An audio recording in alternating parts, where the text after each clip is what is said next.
be honest with you, most billable hour firms are going to really start to find it difficult to compete in the marketplace. Access to all information is not available. Is that fair to say? Not easily. Are you seeing that, the AI platforms are enabling these law firms to grow a little bit with a lesser headcount?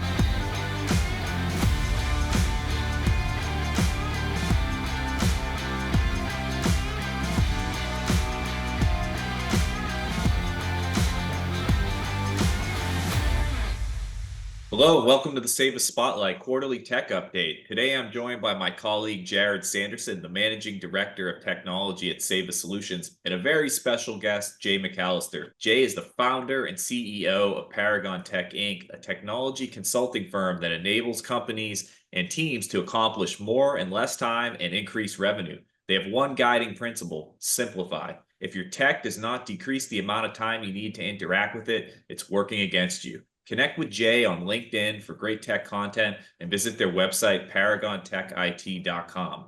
Jared and Jay, thanks for joining today. Good to be back. Absolutely. It sounds great when you do the intro, by the way. I'm glad this is recorded because I think I'll take that and that'll just be my official intro from now on. There you go, Jay. You got it. Awesome. So today we're going to talk about, and the reason Jay's here is we're going to talk about practical approaches to AI integrations and common use cases of AI at small to medium-sized businesses. So at Paragon Tech IT, Jay and his team are routinely implementing AI software and workflows for professional service companies. Jay, can you give us a bit of a background on your experience in this area? Absolutely. So first off, I think I have to just address the elephant in the room, at least as it stands for me, is I made this promise, I don't know, maybe 3 years ago, that whenever I spoke about anything publicly, I would only talk about things that I'm actually doing in my practical day-to-day application. So everything we talk about today is going to be based on, there's no theory, no fluff. This is all things that I'm doing on a day-to-day with my clients, which all are small and mid-sized professional service companies, primarily law firms. So I'm going to give you the real on how that goes. Really, as far as AI, it has just exploded in popularity and in adoption as well.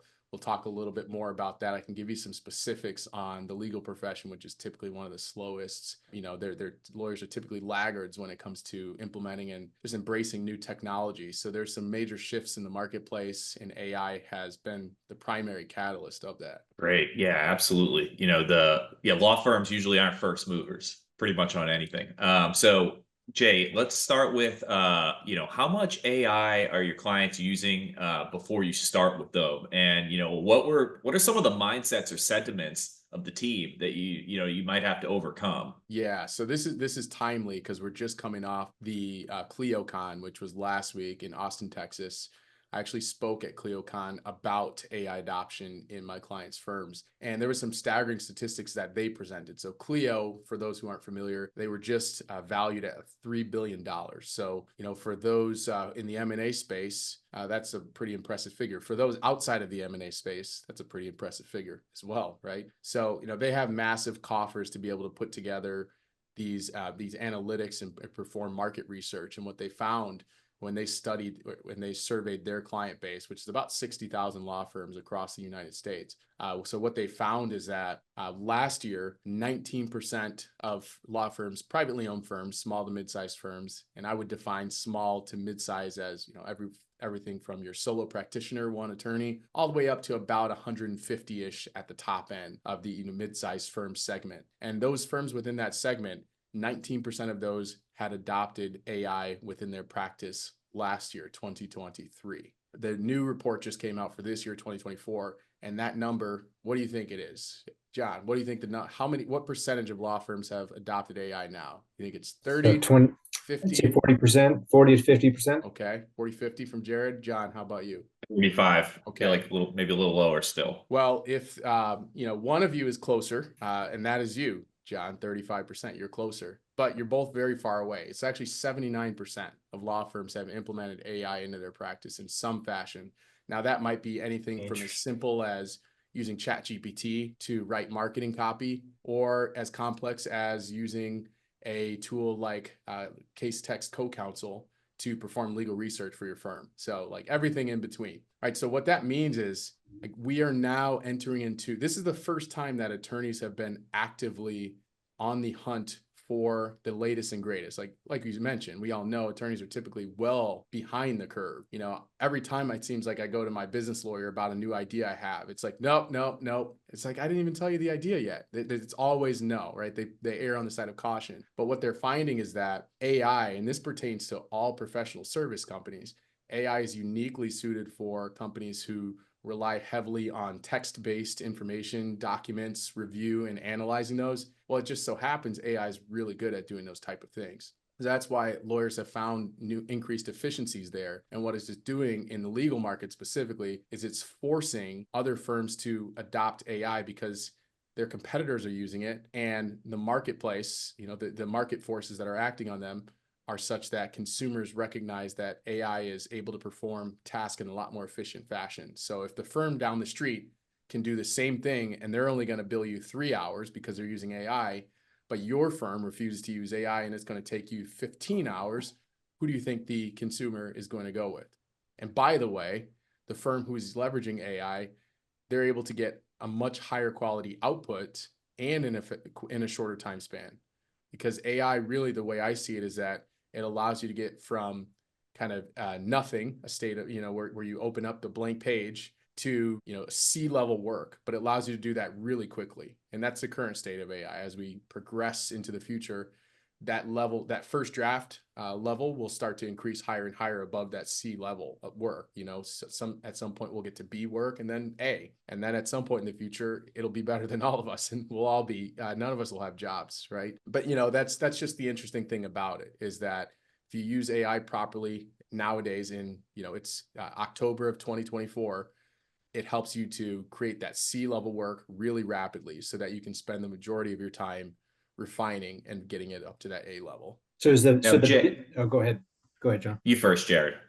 So the business problem they're solving, and it seems like you have to push it on them to encourage them to even try it, is speed, to be able to save them their customers' time, and then quality at the end of the day. And if they can do that, they'll have a competitive advantage in their space.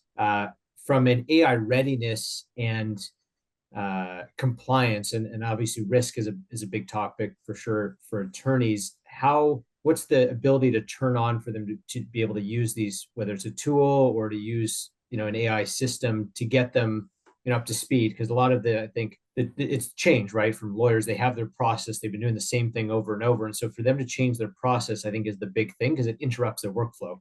And so what have you seen have been either the pushback or the AI readiness and compliance to get them to actually be able to use this in a safe and I guess compliant way for their customer data? Yeah, so that's a really interesting question, because a year ago, my answer would have been completely different. A year ago, there was so much pushback. We were seeing the benefits of AI and using it within our own practice. Like, last year I was using AI to create marketing copy. I was using a platform called HeyGen, HEYGEN. And what I was doing is that I uploaded several, I think it was, at the time, it was like 10 photos you upload, and then you speak for 10 minutes. And then it takes that information. It's able to generate a custom AI avatar of your likeness. And I could just type in scripts and create videos rapid fire for social media and LinkedIn. It worked out so effectively that most people had no idea that they were actually watching AI generated videos. Right. So I was using it for that. I was using ChatGPT, custom GPTs, which is a derivative of ChatGPT. You can basically force the GPT to only perform one type of task. And the goal is to include guardrails. We'll talk about that in a little bit to make sure that it's most accurate. So we're using custom GPTs for our internal processes, just to kind of create more efficiency for the reports that we needed to output. And we saw the huge advantages here. I mean, they were saving us hundreds of hours per year by using these various platforms to take over things that we were already doing. So we were trying to push clients to use this, but it's like the tech was just too untested, too new, and there was a major amount of pushback from our clients. Now, fast forward a year now, we're having to honestly kind of pump the brakes for most of our clients, because a lot of the inquiries I get nowadays, and we have about 60 clients across the United States. And I would say on a monthly basis, I probably have, 10 to 15 firms, new firms who are inquiring about something in their practice.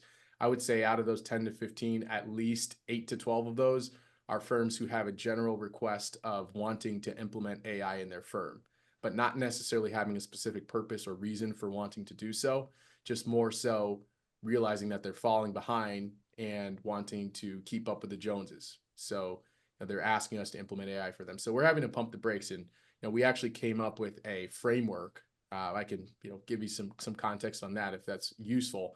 We had to come up with a framework just to give our clients guidance around what tasks are suitable for AI to take over currently and what tasks are not. So that it's just an interesting dynamic that there's such a demand for AI now, specifically from this subset of professionals who typically was very resistant to implement anything new and to do anything differently. Now, Jay, are you seeing, I feel like there's a different sentiment, based on generations, when it comes to AI. Are you seeing that, in these law firms, it's kind of like the young buck, the new partner that's pushing this, or, or is it the partner that started the firm 40 years ago that, it has been running things like a specific way for just quite a while now? Like who's the mover and shaker within the firm that's really pushing these initiatives?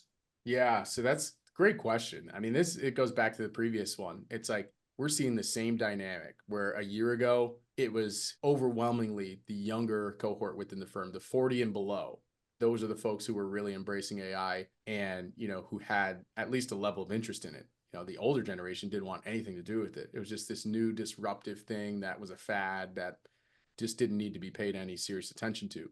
Where now it's funny because in the last 2 weeks, I had two individuals who are small firms, like 5-ish person firms. I would say they're probably mid to late 60s, and they were looking to implement AI for their firms. And specifically one actually asked me, hey, I'm pretty late in my career. Is AI something that I should really be seriously, looking to implement for my firm? I've heard it might be useful for me, and I don't know a lot about it, but the reality is this is my perspective, is that, we're already seeing that, we talk about change in billing models and how professionals operate. Again, I can only speak from the lawyer perspective since that's most of my clients are. We're seeing that firms are just not able to continue operating the way they have been historically. The model is inherently broken. To be honest with you, most billable hour firms are going to really start to find it difficult to compete in the marketplace because of this. Attorneys are finding that the efficiencies that AI creates are so difficult to match by just sheer brute force, right? Like the old adage of just, keep your nose down to the grindstone, just work harder. I mean, this is just, we only have a certain amount of output that we can actually expend. And once that output is expended, there is no additional output to tap into. So, the AI is really just creating just a massive opportunity, and really, the firms who implement it now have first movers advantage. So they're ultimately who gets to dictate the marketplace. So we're already seeing disruptions in firms who are realizing that clients are pushing back on bills more often. When we look at the collection rates across law firms, specifically when we're looking at realization, which is the amount of time that's being written off or discounted, realization rates have been slowly decreasing over the last year. And, my analysis is that it's just due to the fact that more firms are becoming more efficient because they're using the tooling that's available. So Jay, Jay, I was curious, is it also something, have you heard in your network that specifically in the legal space that individuals can, similar to when like WebMD came out and said, okay, I can be my own doctor and I can just read up and this information I can come up, similar to with all these document management tools, the ability to kind of look up terms and see, oh yeah, I can write my own employment contract. I can do this. And so why do I need to pay an attorney, a couple $1,000s to write me an employment contract or, an SOW or something when I can just pull this and say, hey, ChatGTP and go on there and say, create a document for ABC and do this. So what are you seeing in that area, kind of the sufficient individual says, well, I just don't need a professional that has that lens because these tools can do it for me. So we're actually finding that we have several clients who are actually creating self-help portals which are they're powered by technology. Many of them are AI and chatbots and forms that they fill out, and then it leverages the knowledge within the law firm. Again, you have to have the data organized in a way that makes it useful, but it essentially leverages the law firm's internal knowledge base to output these documents for clients at a lower cost for clients who are cost conscious, right? So larger M&A deals, things like that, would not necessarily be able to be accommodated by these platforms. But for simple real estate closing, the client is realizing that there's a major arbitrage opportunity there. And I mean, that's a real risk for all of us in all of our professions, is that information is becoming democratized, and AI is making it easier to gain access to the information that's relevant to us, because that's really all AI is doing. Like, it's not really creating anything new. It's just synthesizing all of the information that's already publicly available, but it's bubbling up the most relevant information to you, right? So before, I used to have to perform a Google search, and I would have to get pretty dead on with my search terms in order to find what I needed, right? Like we all have an elderly grandmother or, uncle who, when they search Google, they're basically talking to it like it is ChatGPT. They're typing in full sentences and punctuation and commas, and there's like multiple sentences. And I think that's why ChatGPT has taken off, because you don't need training in order to know how to use it.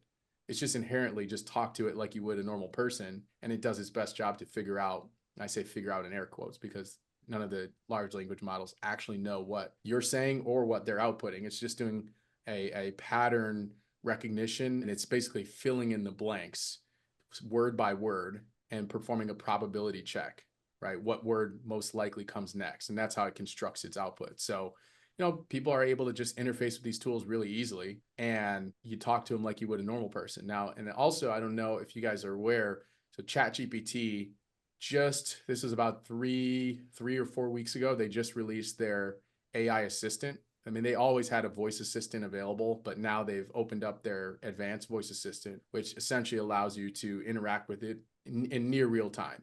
I mean, when you speak to it, like, gone are the days of like with the old Google Homes or the Amazon Alexas where you speak and then you have to wait the awkward 3 seconds and then it does what you want to do.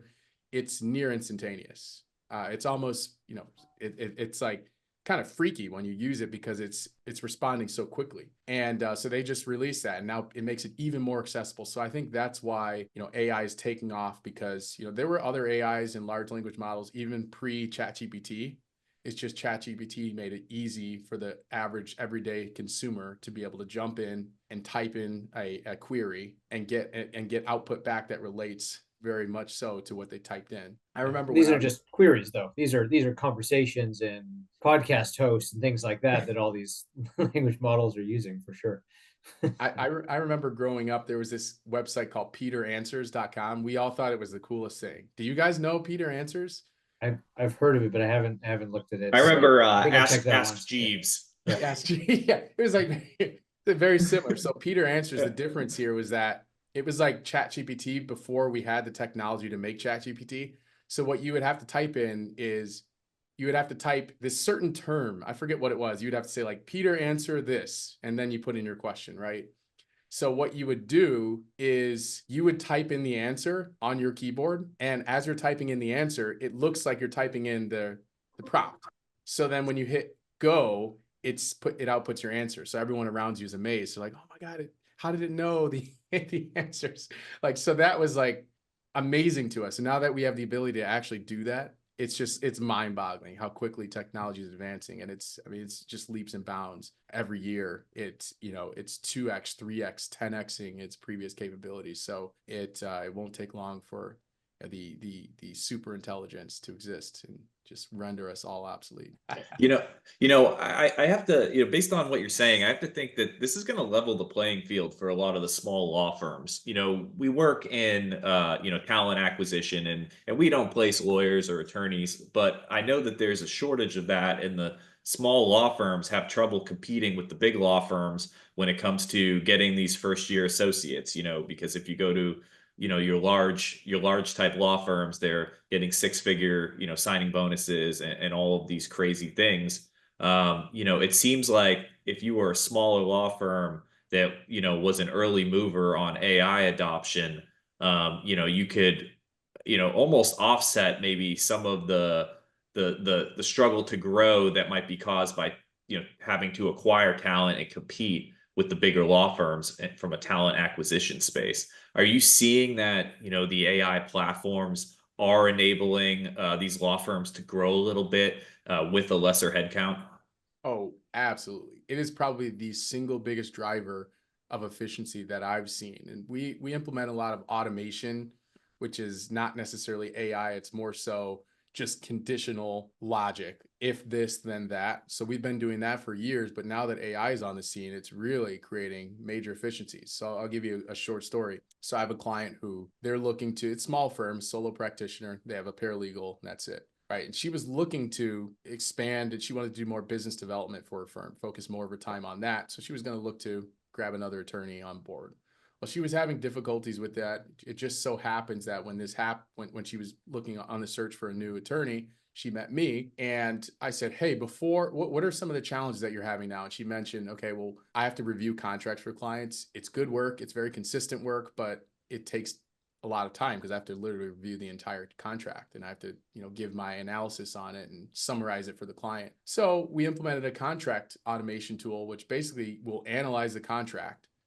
It will tell the attorney whether the contract is more biased towards one party or the other. It will identify specific clauses that may conflict with other clauses in the contract. Like it does all of this. So again, you still need the attorney to review it, but it basically eliminated the need for her to go out and get a new attorney right now to handle this work because it gave her so much more capacity. So things like that, it just, you can't deny that when you look at legal research, the process of understanding cases that may have preceded your current case that you're working on, you're looking to create a compelling argument. So that process is called legal research. Typically, lawyers would have to go in and they perform these, what they call Boolean searches, which is basically where when I'm typing in my search query, I have to be dead on, if I'm looking for I don't know, like let's say there's an attorney who took on a case which is involving unlawful use of a firearm, right? And they remember a case where one of the victims heard a pop, right? So they search pop in that legal research platform. Well, now they're getting like all of when you search that way, it tends to be over-inclusive and under-inclusive. Over-inclusive meaning, okay, now it's showing there's another case where somebody was talking about like Pepsi soda and they called it pop. So now it's showing you that case, right? It does not, and then under-inclusive, because if somebody's, says, if there's another case that says bang, that won't show up, but it still has to do with a, unlawful use of a firearm. So what AI is doing is it's leveling the playing field. Attorneys would typically have to spend tens of hours just to perform legal research. Basically, the way it's been done historically is you just keep searching related terms until you're not getting any new cases that show up. And that's when you're done.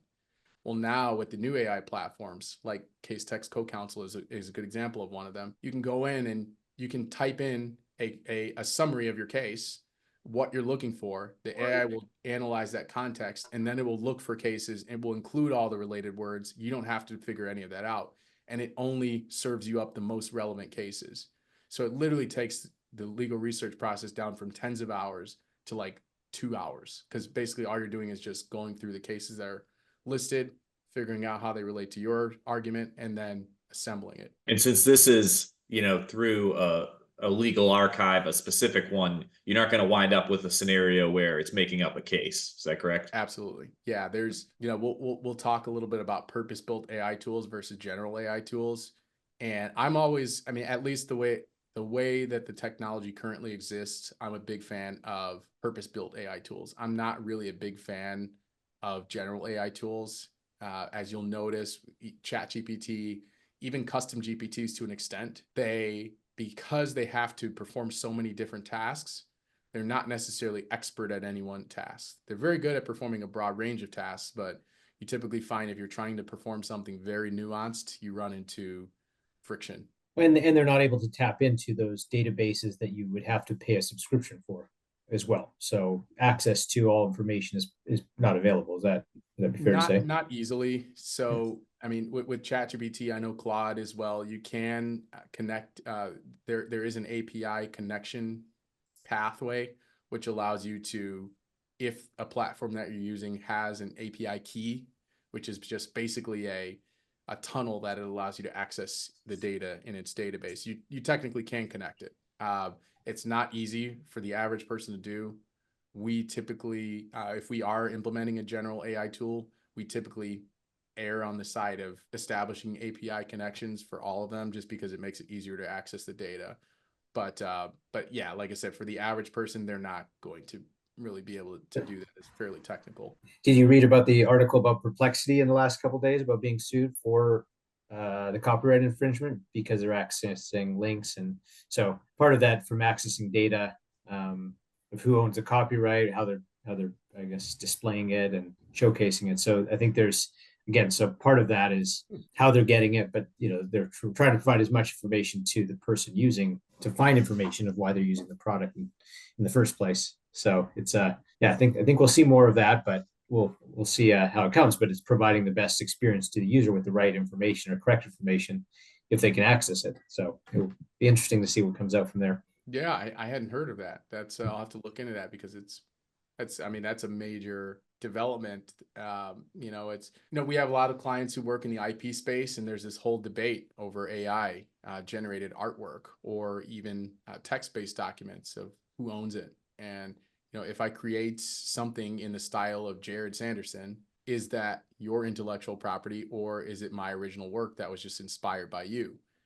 Now, many artists are they're not happy with the fact that since their work does publicly exist online, it's available for the AI to reference. Someone could go in and create something in your style or likeness. So it's just this whole realm of new issues that we didn't have before. I don't see it as a bad thing. I see it as progress. I think it was Grant Cardone who said, like, if you're always facing the same problems, that means you're not growing. So I think as a society, we're growing, we're becoming a more mature society, but it requires new solutions. AI is in vehicles now. Almost every vehicle you buy brand new has some sort of lane assistance, or, the extreme end of it is a Tesla or a Waymo, which can, virtually drive itself. So who's at fault? Is it the software engineer who programmed it? Is it the driver who's technically the one who's responsible for the vehicle? Or is it the insurance company who's at fault if there's an accident? So it's like, same thing here. There's just regulation typically follows society, and not the other way around. Going to be good for your attorney space.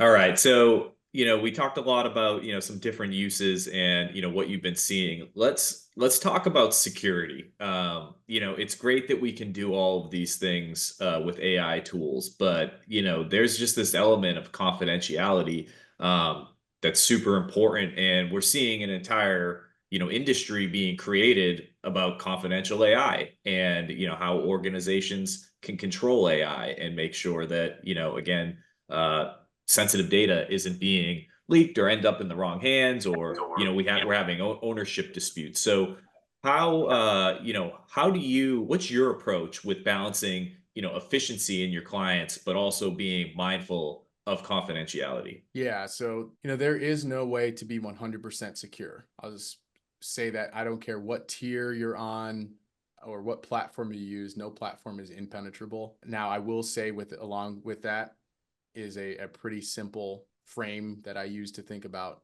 any type of platform, especially now in the digital age, is that no product is free. So if the product is free, you're the product, right? Your data. Like, it's typically, if you're using a free product, especially an AI-based tool, don't include any confidential data, no client data there, nothing that can be traced back to a particular individual. It's just, these platforms are monetized some way. And a lot of times the way that they're monetized is by leveraging the data that they ingest and using and selling those to third parties who will then use that for marketing purposes. Very valuable industry.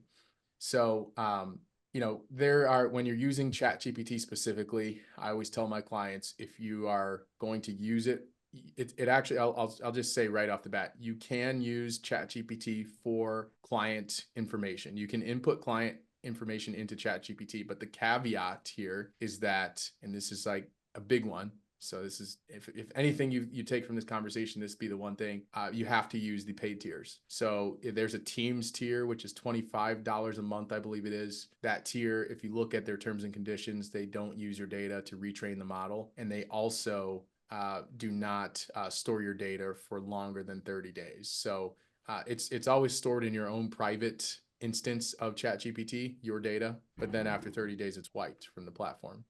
But even that information that's stored, it's only used in order for archival purposes for them, and then they wipe it after 30 days. It's in their terms of service. We can probably put a link to it. When it comes to so that's how with ChatGPT, make sure you use the paid service, the team specifically. I think there's one beneath that. I think it's called Professional. That one actually does use your data to retrain the model. That's how the model gets better over time. So also when you do sign up for the Teams version, by default, you are not opted out of retraining the model. So you have to go in your settings and turn off that setting. I think it says allow my data to retrain the model or something like very similar to that. So there's just a little toggle, you turn it off. So security is huge, but here's the way I look at it.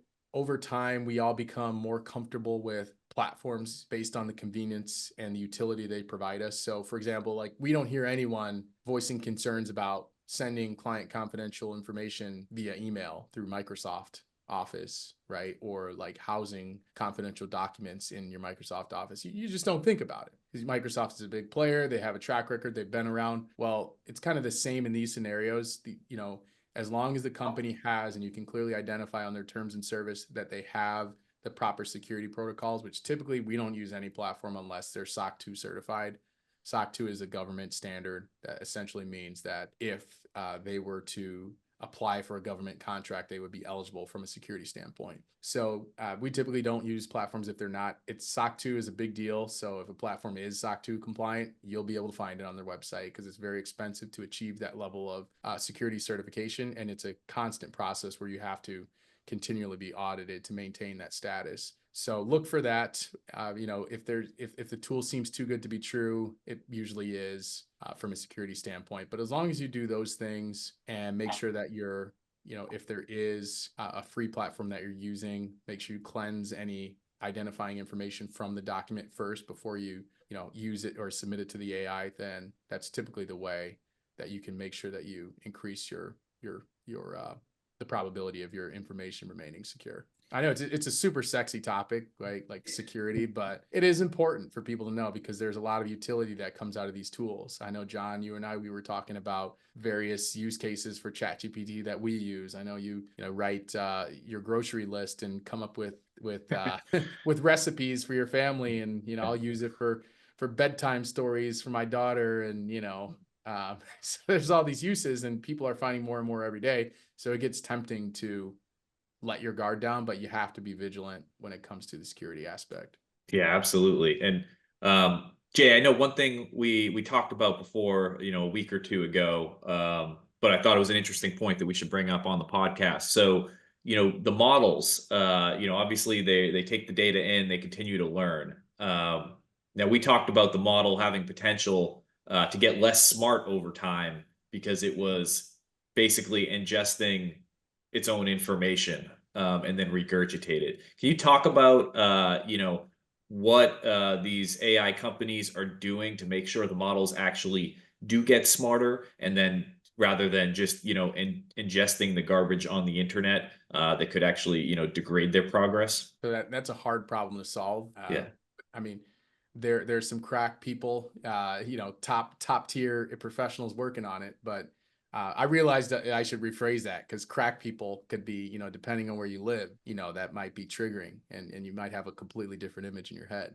But it's a hard one because you look at it this way: how do you identify whether something's AI generated or not, especially if it's text? It's really hard. So there are some estimates that, since ChatGPT now has been on the market for, say, was it about 4-ish years almost, since it's been publicly available, 3 years, 4 years, there's been some estimates that have said that anywhere as low as 30%, and I've seen as high as 60% of the content that's generated on a day-to-day basis is AI generated completely, which is crazy. The internet used to be a place where people would come and submit original works, and there was a peer review process. We'd all get to comment, and basically the content that flourishes only did so because of the fact that other individuals chimed in, and that increased the algorithm's ability or propensity to show it to other people. Well, now most of the content's being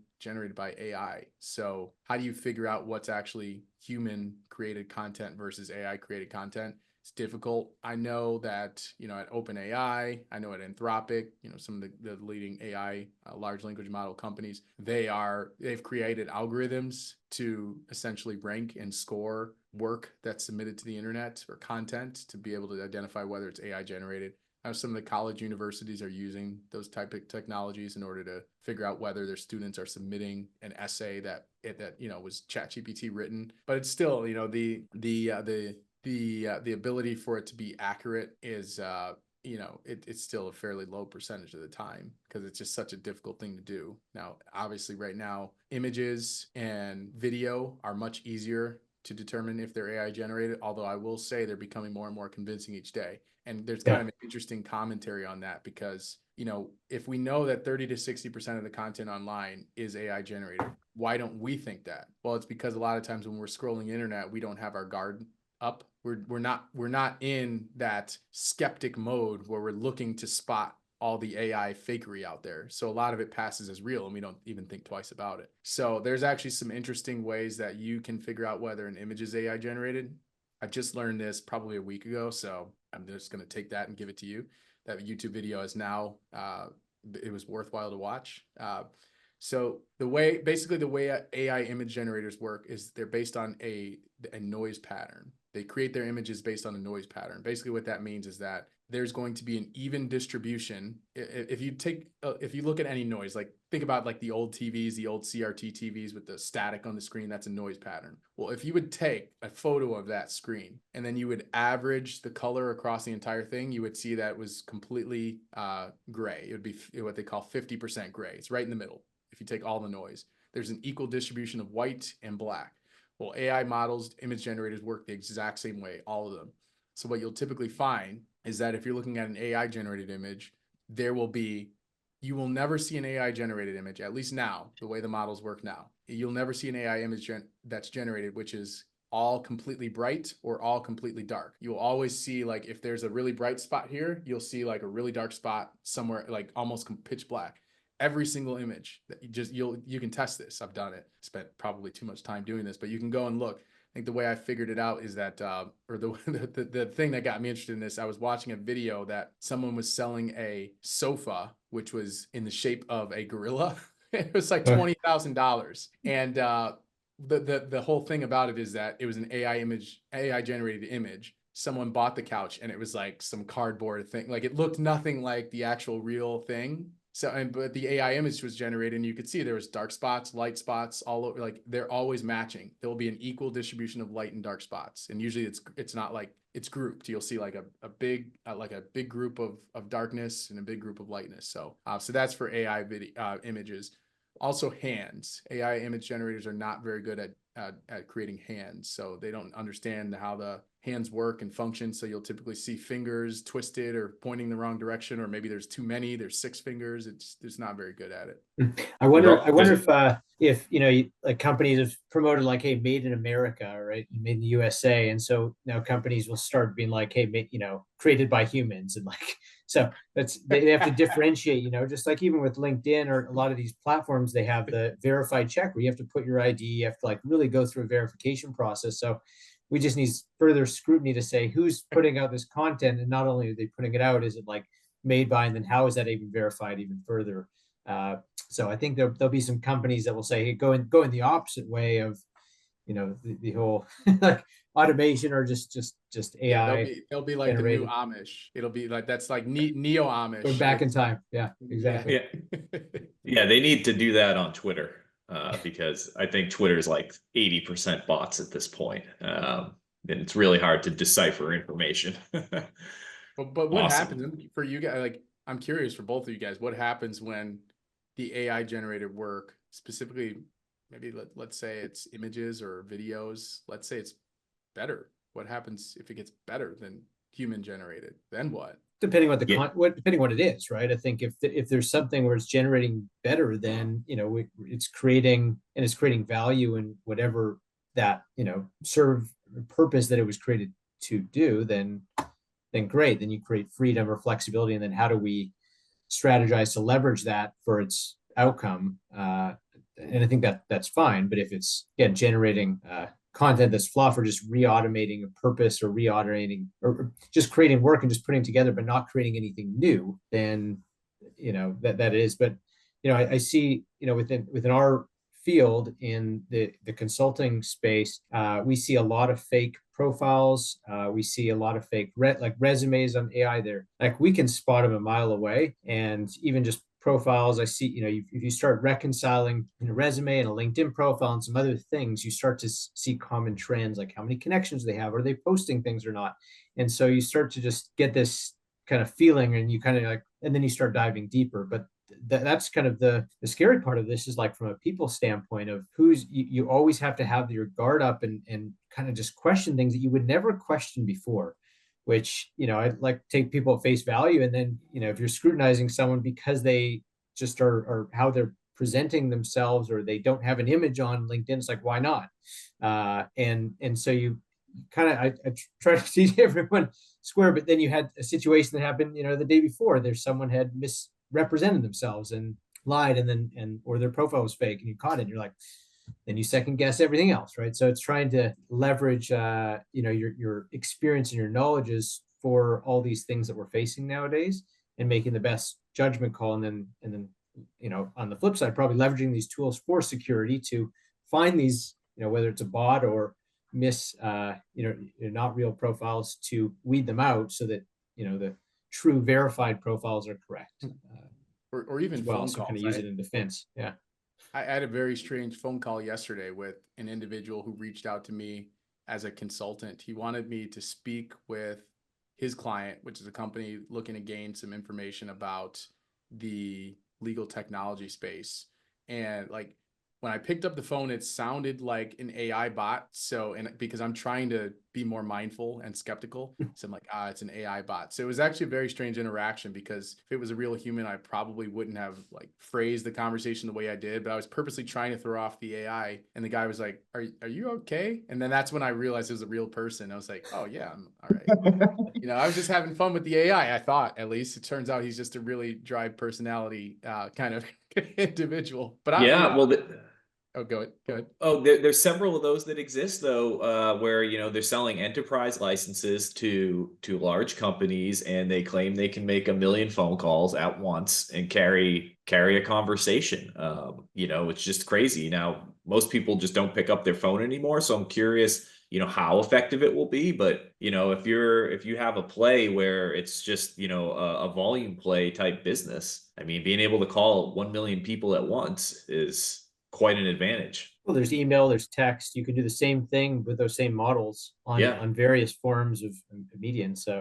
And so if someone doesn't respond on phone, you email them, and they can have the same conversation. Yeah, and imagine just, the ability to personalize your outreach, because it knows all of the content that exists on the internet that person's created, and it can access it in a fraction of a second. It's like, yeah, I could see, potentially that's got a major upside from a organizational standpoint and efficiency, if it could do what it can do, and it could respond in real time and access all the information. That's a huge advantage. But I mean, I'm a technologist at heart, but I am a human first, and I'm all for the people. So, although I will say TSA, they better get their game up, because if AI TSA comes out where they're able to I'm like, why are there 5 lanes and only one of them's open, and it takes us 2 hours to get through? So if AI can just handle that whole process, I think I'm all for it.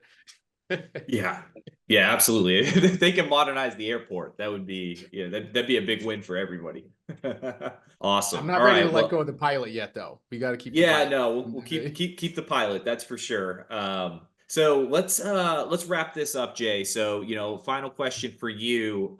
What's next with AI for small to medium sized businesses? Where do you see us going over the next, 6 to 12 months? All right, so this is October 24th, 2024. So we're going to mark this day as, and if this turns out to be true, then you'll all know it happened here first.